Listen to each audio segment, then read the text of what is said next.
Welcome, everyone. Good to have you here, whether you're online or here in person. I hope you grabbed a pumpkin donut or an apple cider donut if you're here. I was just in the mood, and that's a ministry of outreach, so I had a little say in what we ordered, and it was just so nice and festive to have something fall-themed, so I hope you were able to grab one of those. As Josh mentioned, I'm Sarah Siders, pastor of outreach, and we are here in the middle of the Radical Jesus series that we decided to do. We wanted to, kind of match the temperature of our environment that is intense right now, but we're kind of trying to come at it from a different perspective. We've talked so many times about how polarizing the world feels, how tense things feel, and we get it. We feel that too. And so the job of a Christian is to figure out how to address these hot button issues. And when we look back at Jesus, we see that even though he was living in a very different time, the way that he held himself and interacted with people, loved people, was countercultural. It was radical at the time. And even though we might do things a little differently now, we can take the principles of Jesus and the way that he lived and apply it to so many of the divisive topics that are breaking us apart and see him bring restoration and healing. And so we've been covering so many different topics, including immigration, digital use. And today I want to talk a little bit about what it looks like to address the issue of mental health from a science-based and Christian perspective.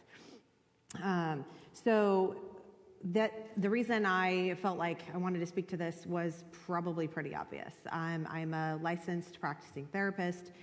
It made sense for me to talk about it. And sometimes when an issue is like very close to home for me, like when we discuss women in leadership, I don't want to be the one to speak to it. I'm like, all right, someone else do that, or someone else preach on Mother's Day. I don't want to do that.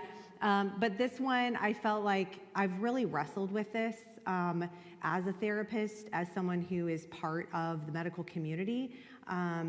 Over the years, my perspective has really evolved, and I've also been someone who's experienced mental health and mental illness over my life, and so this is really personal to me, and so I'd like to bring that to you today. Starting back in August of 2014, I remember I was at a conference, and I just had a baby 4 months before, and there was 2 conferences that I did back to back, which, looking back now, was a lot for someone who had just had a baby. But I was working in a mental health department in a hospital, and one of the conferences was on handling an active shooter situation. The next conference was bereavement for moms who've lost their babies. And so I was kind of putting myself like in very intense training situations. And I remember driving home from Topeka from one of those and feeling like it felt like a black hole was opening up inside of me, like I was going to fall into myself. It felt like the anxiety, like when I thought about my future, there was no future. There was nothing to look forward to. The world was looking so scary. And part of this was because of, what I had just been learning and thinking about. And the world was scary.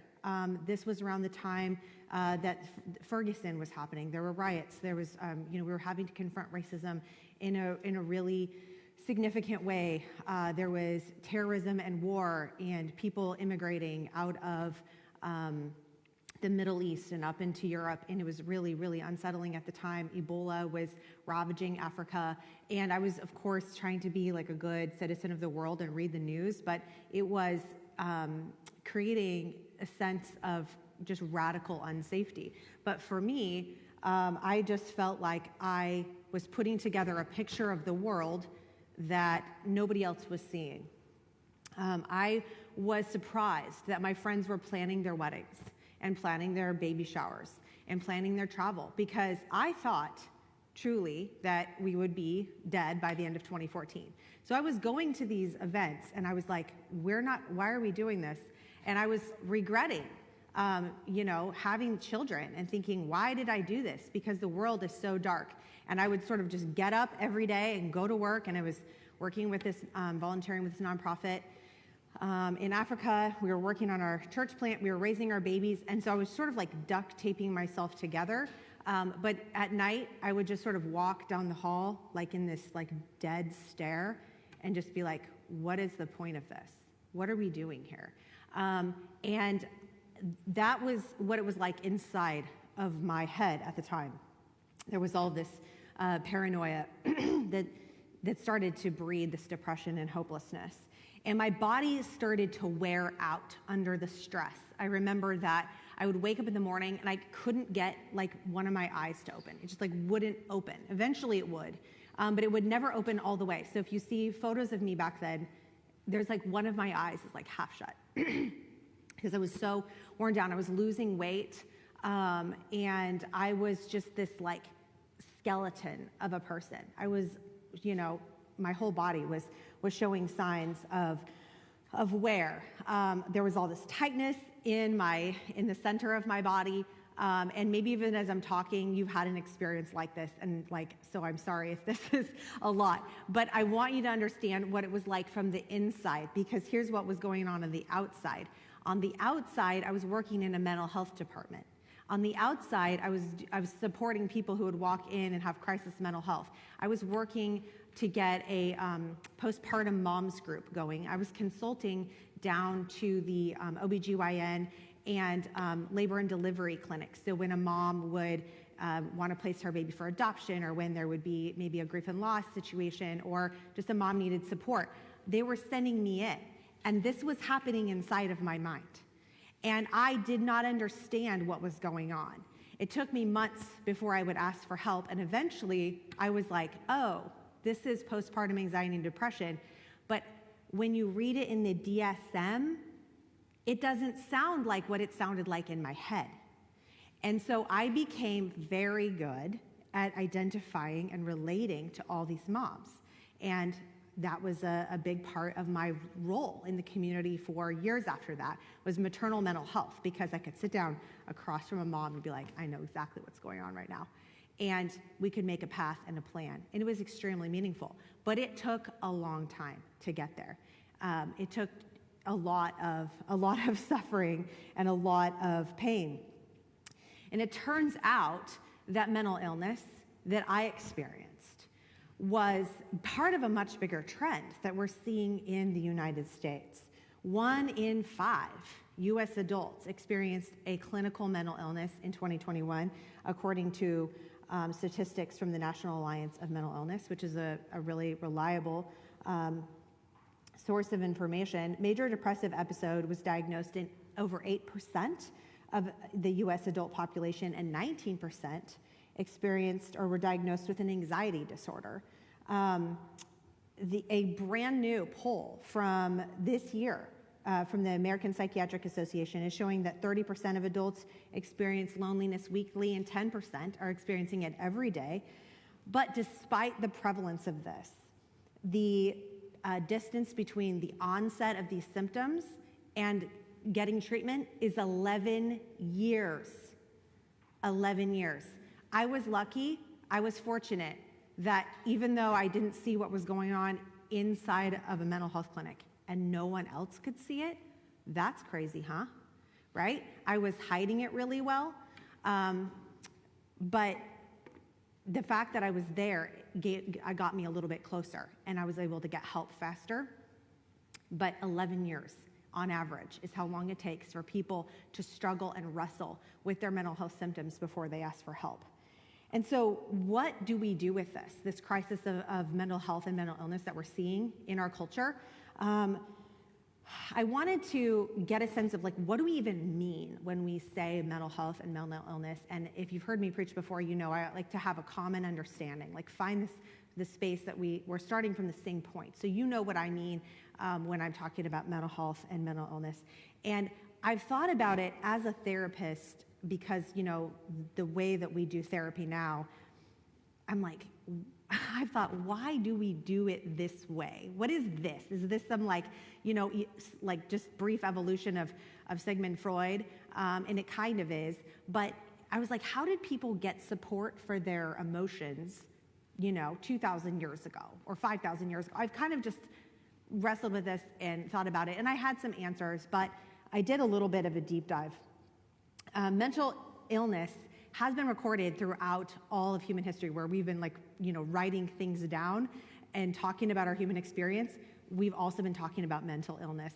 And some of the ways that we've viewed mental illness and the origin, where does it come from? We're always trying to figure that out, right? Because it acts a little bit different than maybe a physical illness. Sometimes they have similarities. But there's been 3 primary origins throughout recorded human history for how we think about mental health. The first one is supernatural, right?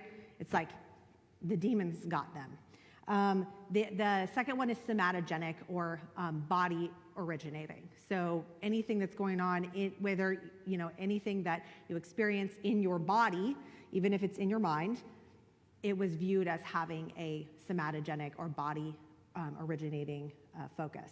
And then there is the psychogenic view, which has been a little bit more recent, and that's originating in the mind. So the types of treatments, you guys, I'm surprised that people survived.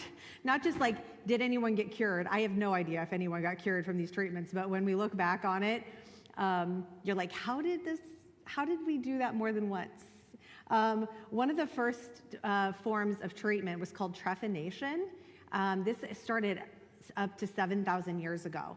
And this is what was like. You would go to the doctor and you would say, what was going on. And they would say, okay, let's drill a hole in your head and we'll let the bad stuff out. If it's a spirit, that'll go out. If it's pressure or pain, that'll go out. If it is, bad feelings, thoughts, that'll come out. Okay, again, how do we do this more than once, right? How does someone survive that? Around the time of Hippocrates, where we get the Hippocratic Oath, do no harm, he was one of the people to introduce the idea of bloodletting, because the idea of illness in the body or mind was based on kind of fluid imbalances, or the humors, imbalances of the humors, or bile and things like that. And so bloodletting was a treatment that was used for a very long time. Leeches, things like that. And of course, when you say do no harm, sorry, Hippocrates, you were doing some harm. But the intent was good, right? Eventually, we started to isolate mental illness into understanding that there was a mental component. It wasn't just physical. And so we started to see first insane asylums, and kind of removing the person with mental illness from the community. There was isolation. Eventually, there was medical treatment and cathartic or talk therapy, as we see today, within the last 120 years, as well as medications and things like that. There's always been a parallel supernatural view in different ways, where people view mental illness as an oppression from a demonic spirit, or something that maybe is a result of you being misaligned. You need to repent and pray, get forgiveness. Depends on your spiritual background or faith community or practice, but there's always been that view as well. And so the spiritual view, the body-based view, the mind-based view have been the ones that humans have used throughout human history, depending on the time, the culture, and science. Right now, the way that we think about mental health in American culture tends to be very individualistic, right? Because we have an individualistic society that we have a Bill of Rights, and we fiercely guard our own personal rights. And so that has absolutely showed up in how we think about our own mental health. We're usually talking about things like our boundaries. We're talking about our rights. We're talking about how you should treat me. And so you can hear individualism showing up a lot in how we talk about mental health. And there's also a very strong self-help vibe. So you hear that bootstrap kind of theology, showing up everywhere. I mean, so many different Deepak Chopra and Oprah and all these people that have amazing wisdom and things to offer, but there's still this idea of you have your own wisdom, yourself, your own journey, and it's your own process. It's really like a solitary process that you go through to recover and be healed. In modern U.S. culture, there's also been an increase in the use of words like anxiety, trauma, depression. We've there was a big literature review done, hundreds of thousands of different documents were reviewed, research studies were reviewed, looking for words like, the diagnoses of anxiety and depression. And they noticed that they were showing up more often, and they were starting to include more normal pieces of the human experience as opposed to parts that were just illness. So there's this kind of pathologizing or making people feel that they're ill when they're just experiencing something like sadness instead of depression, or worry instead of anxiety. So we're trying to kind of like take this diagnosis and reach out even further. And we're saying, oh, you have all these problems, and so let's help you. And so you can see that, like, if someone's feeling like it's my job to help myself, and I have to do all these things on my own, but so I can't ask anybody for help. Well, then now I have to go to a therapist. I have to pay someone to kind of be this person for me, because I'm not supposed to ask my friends or my family or my community to bear this with me. And so I have to do it on my own, and so I have to go to a therapist. But how am I going to pay for this therapist? So we've introduced the insurance industry. We've introduced capitalism into this, right? So insurance industry is in here, and they need categories because the therapist has to bill for it, right? They have to get paid. And then you have pharmacology that's in there, like, oh, we heard about this collection of symptoms that, we reorganized the DSM, and so there's this new collection of symptoms, and we can attach like multiple medications to this. And I'm not against medications, I'm just against over-medicating, okay? And so now when people are making a lot of money on a problem, now we need the problem to exist. We need the problem to be more expansive. And so we have this isolated view of mental health, right? Like, this is my job, and now you have to send this people to a doctor. And so even something that is, maybe a normal part of your human experience, you now have to solve it with medical, clinical help, and you need medication, you need all these things. You see where this is going? Like, this is kind of screwed up. This is the situation that we're in right now. It's very, very challenging. Maybe you have noticed this. And being a mental health provider in that context is challenging, because when people come to me, not only do they have that self-help mentality, or they think they need to do things on their own, or maybe they don't have a really strong support system, they're also using social media to self-diagnose, and they're using these really expansive views of anxiety disorders or depression to come to the conversation, and they think they have this idea of like what they're dealing with.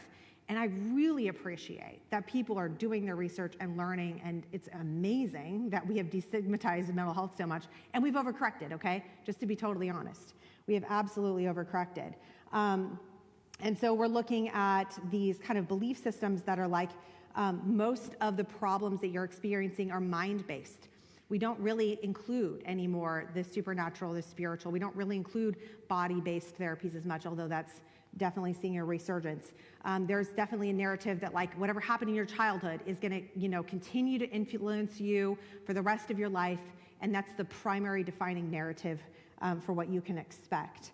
There's also this sense, because we are pain avoidant, we've had a ton of success and prosperity in our culture, and so we've kind of insulated ourselves from problems, suffering, and pain, and so we have this idea that we should always insulate ourselves from problem, suffering, and pain. And so I think I preached on this in my last sermon, but there was actually a period of time where we were trying to get patients in the hospital at zero pain.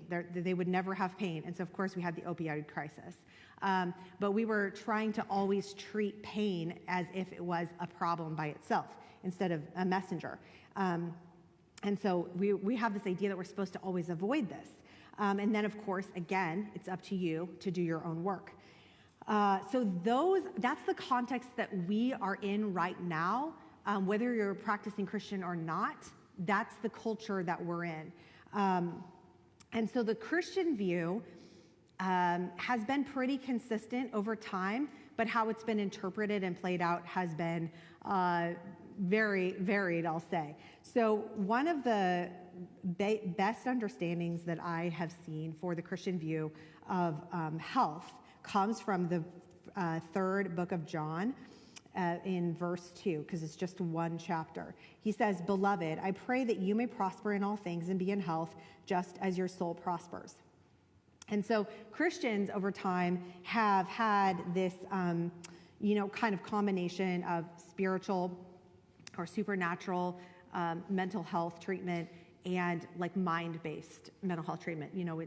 We talk about transforming your mind instead of conforming to the world, things like that. So there's a supernatural element and a mind-based element, not as much on the body. There's a high focus on personal responsibility for your own life and your health, which is countercultural. And then when you step into like different churches, you'll see these different schools of thought, and so see if you can recognize them. One of them is that when someone talks about their mental illness, that church community might kind of rally around and say, "Oh, that's because you don't have enough faith.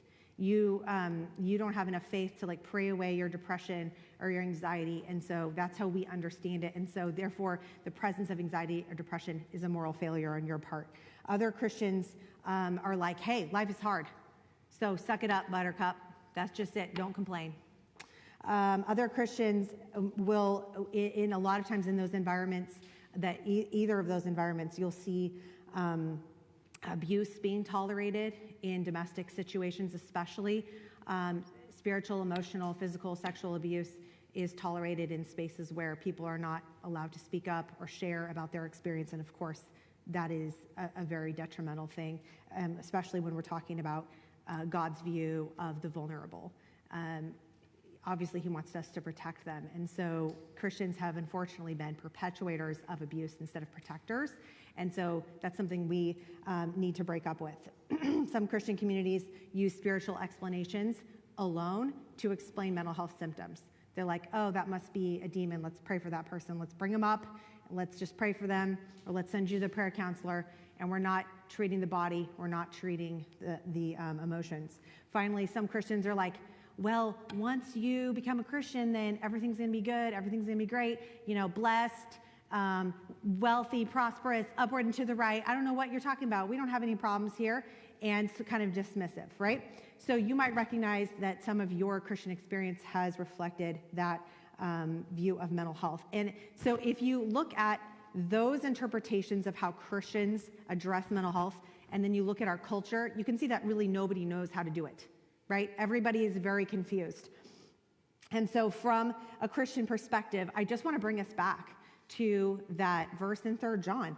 "Beloved, I pray that you may prosper in all things and be in health, just as your soul prospers." And so this is a holistic prosperity. It's a body prosperity.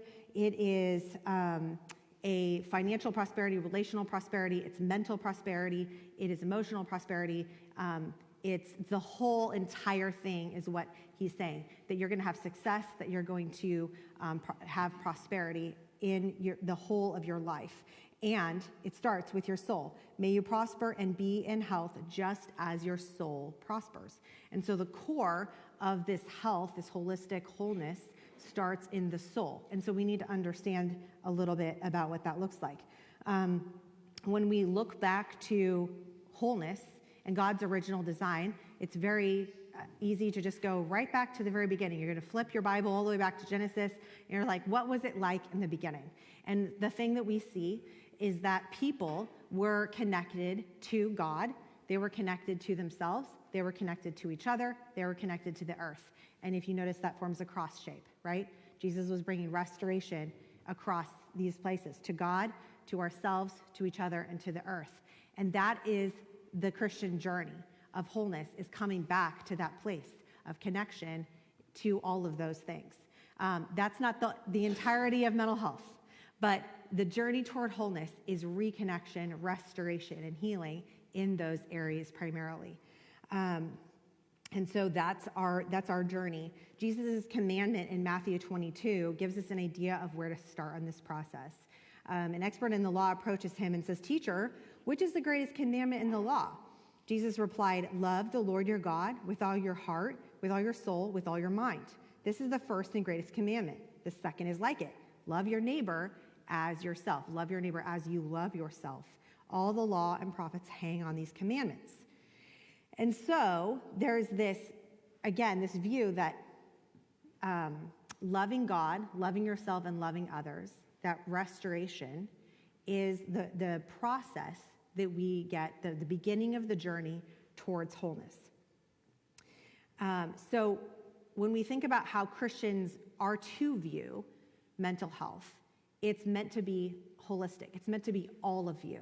You don't notice that he says you'll have good mental health and physical health. He just says health. He puts it all together because it is a whole thing. You are a whole person. Your head is attached to your body.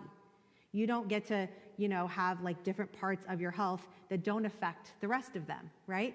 If there's one part of you that isn't working very well, it affects all the others, right? And so we can't neglect any part of our health and experience good physical health, mental health, holistic health. And so I want to put together a picture of what this might look like for us in our present days, and just referencing back to some of what John was talking about here when he says prosper and be in health. What does this actually mean?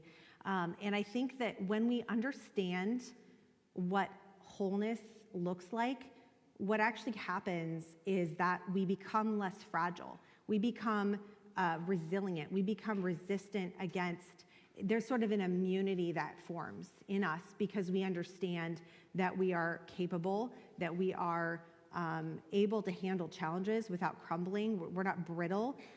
We are powerful. We're resilient. And yet, we are also fragile. So there's a lot of tensions to manage here, but I want to start by looking at the parts that make us who we are, right? When we're looking at holistic mental health, there's three main parts: our soul, our body, and our mind. And so because Jesus told us to start with the soul, then that's where we're going to start. So in his book, Soul Keeping, John Ortberg, he's an author and pastor, he was friends with the author and theologian Dallas Willard. And he had this really great relationship with him where they would often talk about, spiritual direction, and he was just kind of a mentor to him. And so one day John was complaining to Dallas that he didn't really know how to tell. He said, my business is saving souls, but if someone asked me what a soul is, I wouldn't know what to tell them. And I was like, oh, okay, that is such a good point. What is this? And I remember reading a book in the middle of my mental health crisis. This was kind of a guiding light for me when I was going through that. And so Dallas replies, Brother John, why is there such value and mystery to your existence? The really deep reason is because of this tiny, fragile, vulnerable, precious thing about you called your soul. You are not just a self, you are a soul. Made by God, made for God, made to need God, which means you are not made to be self-sufficient. So this is going counter to our culture, right? That you aren't necessarily like this, infinite thing that can heal yourself. You are this tiny, precious, vulnerable thing, right? So we just talked about how we're resilient, which we are, but we are also this very delicate thing that matters a lot to God. Made for God, made by God, made to need God, not self-sufficient. This is the core of who we are. And so you can hear the threads here, that the soul is relational. The soul is wanting and is designed for connection. And so when we think about this concept of sin, let's go back to Genesis. Sin is introduced at the breaking point of relationship, right? So when we think about I was whole, Adam and Eve were whole when they were made. They were whole in their connection to God, to themselves, to each other, and to the earth.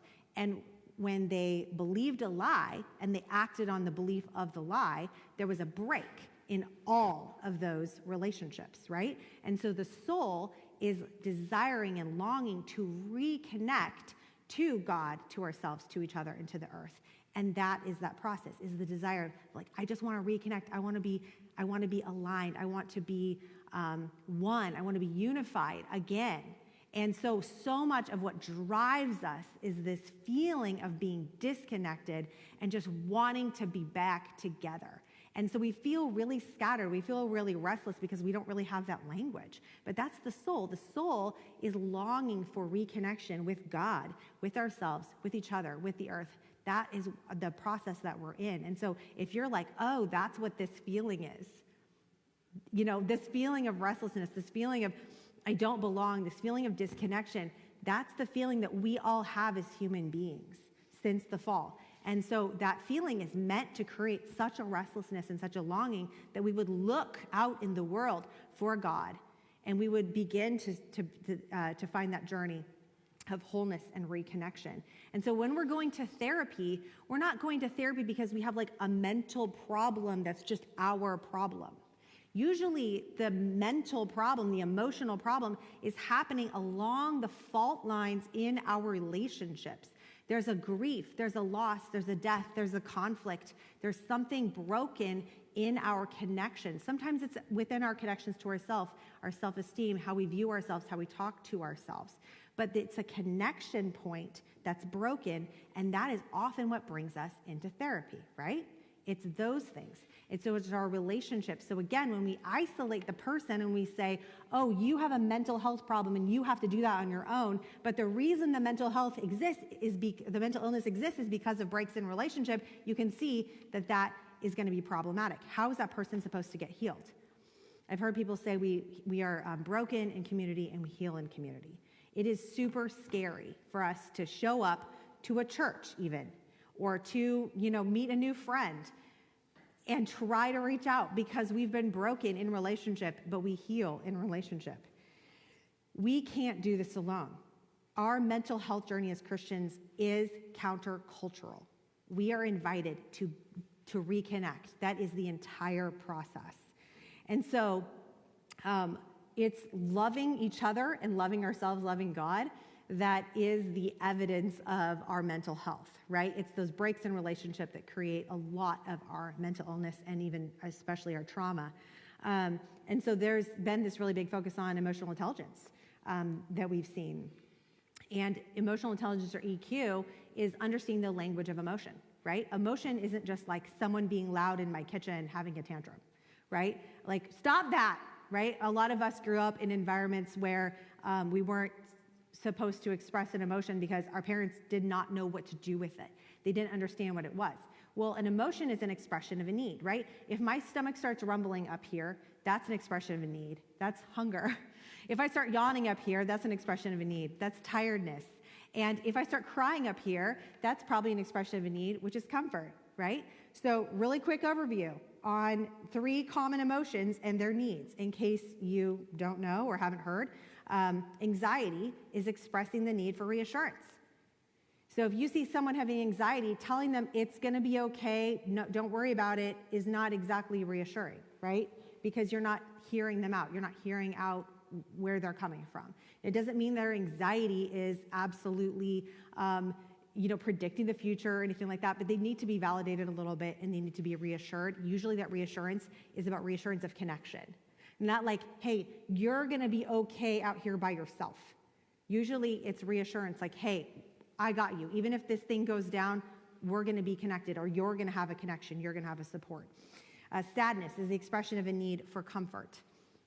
And anger is the expression of a need for a boundary to be respected. Anger is usually when a boundary was violated. It can be any boundary: financial boundary, emotional boundary, physical boundary, sexual boundary, time boundary. And you feel that anger, and we've often, especially women, been told we're not supposed to feel anger, we're supposed to be polite. And so then we ignore our anger and we're like, why am I so angry all the time? And it's because we're experiencing all these boundary violations and we're letting them happen because we were told that was the right thing to do, when anger was telling you, hey, it's showing up on your dashboard, anger, that means someone's violating your boundary, and all you have to do is learn how to speak about it. Again, this is something we do a lot in therapy, helping people have language for noticing the boundary and then speaking about it. So they have the ability to advocate for themselves without being really aggressive, but without freezing. Very powerful. And so it's our relationships, it's our ability to be healthy and whole and navigate relationships well that is a dashboard, like one of the primary dashboards for our health. If somebody has really, really strained, painful relationships across the board, you can almost guarantee that their mental health is going to be significantly harmed. Someone who has really strong relationships, even if they have other things going on in their life, other challenges, even physical health issues, their mental health will probably feel pretty strong because they feel connected, supported, and aligned. And so we start in our relationship with God, meeting the need of our soul, and then beginning to heal our connection with ourselves and others. That's the process of the soul. The body is the next part of mental wholeness. And the body speaks its own language. And the body's language is totally weird, and it doesn't make any sense. It has a lot to do with, like, your they call it your snake brain, but your primal brain, the things that you do to protect yourself and stay alive are the languages of the body. And so as I'm returning to practicing therapy, I'm bringing in a lot more tools of the body, because the body needs regular maintenance and care, but when the body experiences trauma, the way it holds onto it is different than how the mind thinks about it. So care for the body on a maintenance basis is movement. So, exertion and challenge, or, kind of like slow movement that's restorative, and then rest, recovery time off. So you need to have this rhythm of exertion and rest. Food that provides fuel and doesn't create like highs and lows is also really important. Environment is important. So having a chaotic environment versus a calm one, taking yourself out in nature is important. And when we don't do these things, we see an emotional impact. If I let my blood sugar crash in the day, or if I didn't get enough sleep, I'm probably going to be more anxious. I'm going to be more grumpy. I'll start to feel like there's limits to my capabilities. Like, I can't do that. I don't know. Like, even if I haven't been working out as much, I don't feel as strong in my body. And it translates into how strong I feel in my life, in the world. And so our mental health and our emotions are very much connected to how we treat our bodies. But when we're thinking about recovery and mental illness, your body is, you experienced a trauma, whether it was like maybe a car accident or a significant and scary loss, or abuse of some kind. You lived that in your body. And so your body is holding the memory of what happened or what you needed to have happen in that moment, or in those repeated moments. And so your body also needs a way to move that kind of tension or that holding of the memory through as well.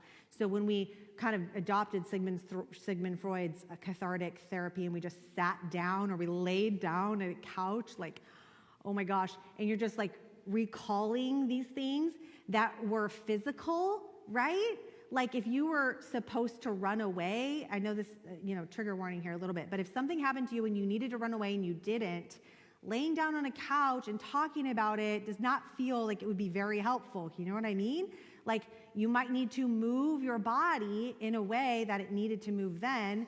And again, this is kind of stuff that you would do with a professional, but your body's a part of your healing process because you live in your body and your life is happening in your body, and what has happened in your body. And so caring for your body, it's all part of that healing journey. Your body can be a huge support. It's not your enemy.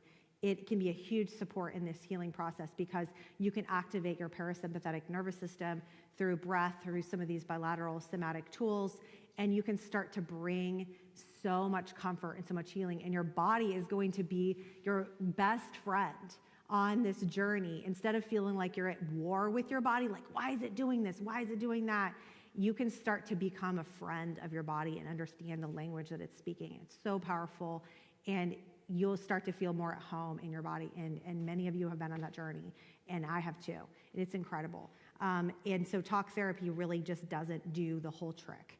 I found that out myself. So finally, the mind is the final piece to mental wholeness, and you're noticing that I've already talked about emotions. I talked about emotional intelligence and emotional trauma. I've talked about body trauma, and so what's left for the mind, right? The mind is our thoughts. It's what we're thinking about. And so there's three aspects to that. Our self-talk, our expectation, and meaning and purpose. And so wholeness in the mind is comprised of those three things. Our self-talk is the narrative that we have, and we don't always notice that we even have one When I've talked to people, like, and asked them, how are you talking to yourself about something, they might take a little while to even understand that they're to notice what their thoughts are, to put words to them, even though their thoughts are words. They don't always notice what they are. Sometimes it's because our thoughts are like kind of reels of footage that we keep playing back and forth. Like if you ever have, raise your hand, actually don't.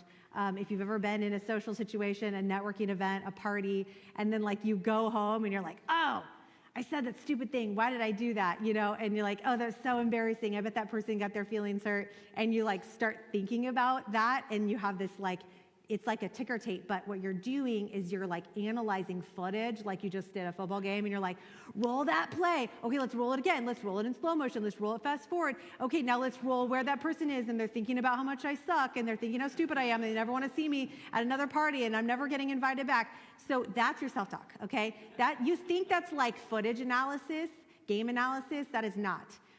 That is what you're doing. Now, if you predict, like, you start predicting what's going to happen. Oh, I'm going to go into this interview and they're not going to like me, blah, blah, blah. Again, you're using like usually visual imagery or symbolism to kind of provide the footage for the self-talk, but the words that you're using, that's your self-talk and your imagery as well. It all goes together.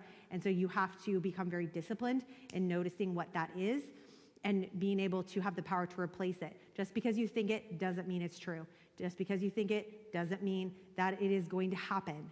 You can actually replace those images, that footage. You can edit that footage. You can edit the way that you speak to yourself is extremely powerful, okay? That has been, I've done that over the years. That is how a lot of people treat mental health, is just this one thing. Obviously, it's more than that, but you can get a lot done if you work on your self-talk.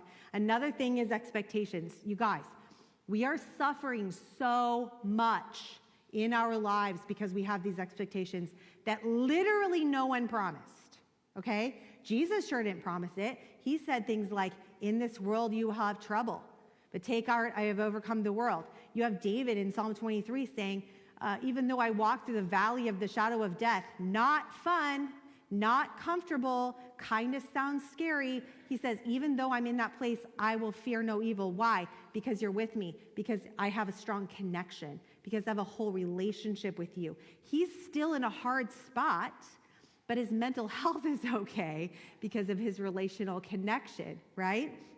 And so when we have this American expectation that's supposed to be upward and to the right, that we're supposed to be like making more money, having more success, we're supposed to be getting more friends, everything's supposed to be better, the next house I buy is supposed to be better, anytime that something doesn't work out, next time it's going to go better.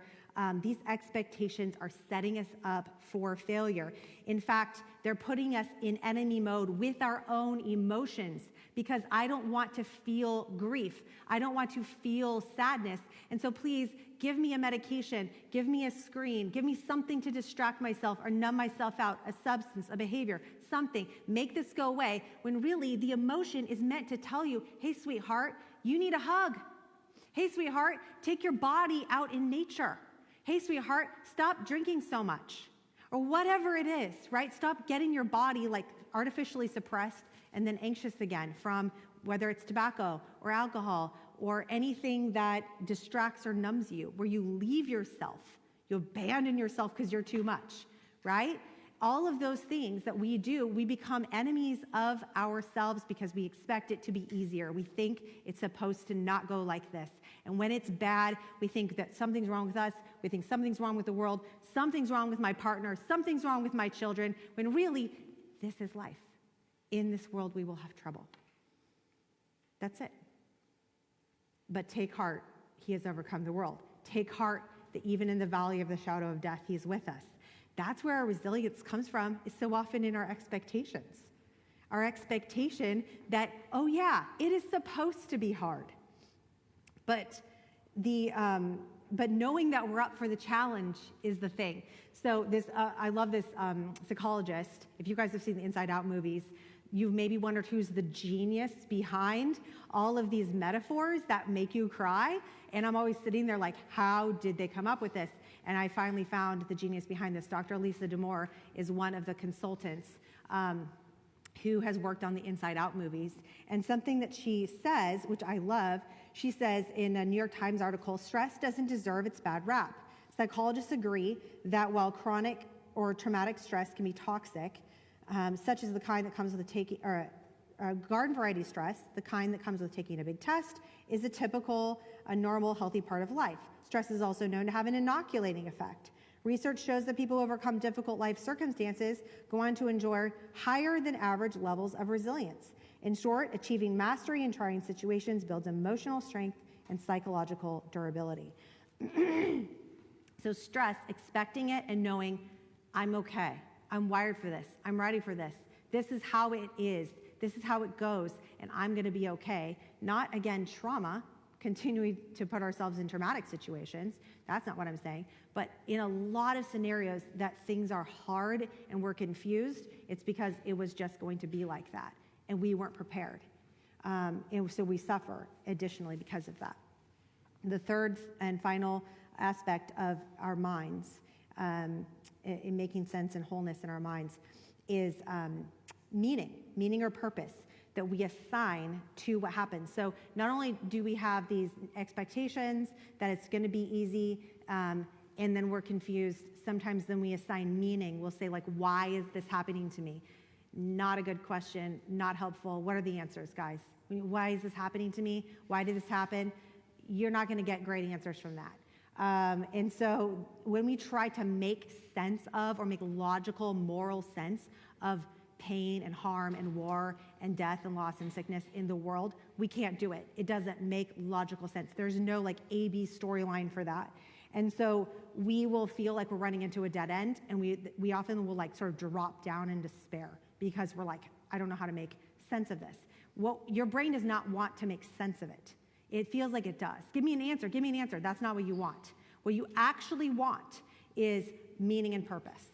You want to know there's a purpose for what's happening. You want to be able to create a storyline that's empowering for you or for whoever is dealing with this trauma that you're encountering. In his famous book, Man's Search for Meaning, Viktor Frankl, a Jewish psychiatrist and Holocaust survivor, wrote, "It did not really matter what we expected from life, but rather what life expected from us. We needed to stop asking about the meaning of life and instead to think of ourselves as those who are being questioned by life daily and hourly. Our answer must consist not in talk and meditation, but in right action and in right conduct. Life ultimately means taking the responsibility to find that right answer to its problems and to fulfill the tasks which it constantly sets for each individual." Purpose is what we really want, not just logical sense. That's what you're going through. So we have this holistic approach that we're being invited into from the Christian perspective, starting with the soul, starting with our relationship with God, with ourselves, and with each other. Those relationships are the core of your mental health. They are the thing that is energizing and empowering your soul. And from that place, we're caring for our body, we're caring for our minds through how we talk to ourselves, through adjusting our expectations, through making meaning out of suffering. And those were the ways that when I was on my journey coming out of postpartum, it was all of those things. It was sitting with God in the morning for 7 minutes, because that's all I had. No Bible reading, no worship, nothing, just sitting with God. It was not conventional, but it was what I needed. It brought my soul back online and got me reconnected. I had to do body stuff like sleeping more, less caffeine, going outside, doing yoga. I had to do mind stuff. I had to notice when my anxiety was being a drama queen, and it was giving me the worst case scenario, because the worst, it does this. Anxiety goes, and then everybody dies at the end. Especially when you're postpartum. Everyone's always dead. I would always make all the moms say, okay, tell me how everybody dies. Because let's talk about it. And I would be like, oh my gosh, it's like a 1950s housewife. Oh, everybody dies. And so I got to like start making fun of that. Hilarious Mark Twain quote, here as I'm closing. He says, "I've lived through some terrible times in my life, some of which actually happened." That's anxiety, okay? We have imagined so many horrible things and we've lived through them in our minds, and they never actually happened. What? That quote also got me through a really dark period of my life there with my mental health. And so as we're closing here, I want you to take away that you have been gifted with this tiny, precious, vulnerable thing, the soul, that's extremely resilient. This thing, I call your soul a kid, right? If your kid comes up to you or your grandkid or niece and nephew and they're hurt and you give them a hug and you attend to them for a moment, they are off running and playing again, aren't they? It's not complicated. It doesn't take a lot of time. The needs of the soul, the needs of the body, it's not that hard. It's just that we haven't known the language, and so we just ignored it. We're like, shut up, stop doing that. Guess what doesn't go away? It just compounds. We can all feel that, right? But when we actually begin to attend to ourselves, it's doable. It's very doable. So you are more resilient than you think, even though your life is not what you expected, even though your life might not even be what you hoped or what you wanted. It is still good. It is still what life has asked of you. Like Viktor Frankl says, what has life asked of you? Not what did you ask of your life? What has life been calling from you? And will you rise up to meet it? That's very powerful. So let's think about this as we put this into practice. Where do you need to focus on building wholeness? Because if mental health is really just whole health, everything connected, everything realigned, starting with the soul, where do you need to start? Maybe your relationships are really strong, but you've kind of been ignoring your body. You're like, oh yeah, I've been eating a lot of junk food. I haven't been doing any movement. I'm sleeping too late. I'm super tired. I can tell it's affecting my emotions and therefore my dynamics with other people. Then work on your body. Notice one thing that you can do in your body: movement, rest, nutrition, nature, dealing with body trauma. Maybe you need to work on your self-talk. Maybe you just notice that you have a whole bunch of game footage that you run on yourself all the time when you're in certain situations at work or in your family. You're always running the footage and predicting what's going to happen or replaying something that just happened and making yourself feel really bad. You need to change that. Maybe that's one thing that you need to work on. Or maybe you need to sit down with God and confront the expectations that you've had about your life. And you need to grieve those. And you need to accept and adopt new expectations, whatever those are for you. So there's so many places that we can meaningfully enter into this journey of wholeness. These are really powerful things. Even if your thing is I need to drink more water. Well, awesome. You're going to have more energy. You're going to be nicer. You're going to be easier to be around. You're going to get more done, okay? Any single thing you do that you enter into the system of your body and your mind is going to make a difference. So do one thing, but just think about it. Is it a soul thing? Is it a body thing? Or is it a mind thing? What's surfacing for you? Even as I say that, it's probably really quick and you probably already know. Do that. Do that one thing. Do not do it all. Do not do an overhaul. Just do that one thing, okay? So I'm going to have the worship team come up, and we are going to end here. If you would stand with me, we're going to pray the Lord's Prayer together. And you can see that the Lord's Prayer is a holistic prayer, meeting the needs of the soul, the body, and the mind, because God does that. That's how God does. So let's pray this together. Our Father in heaven, hallowed be your name.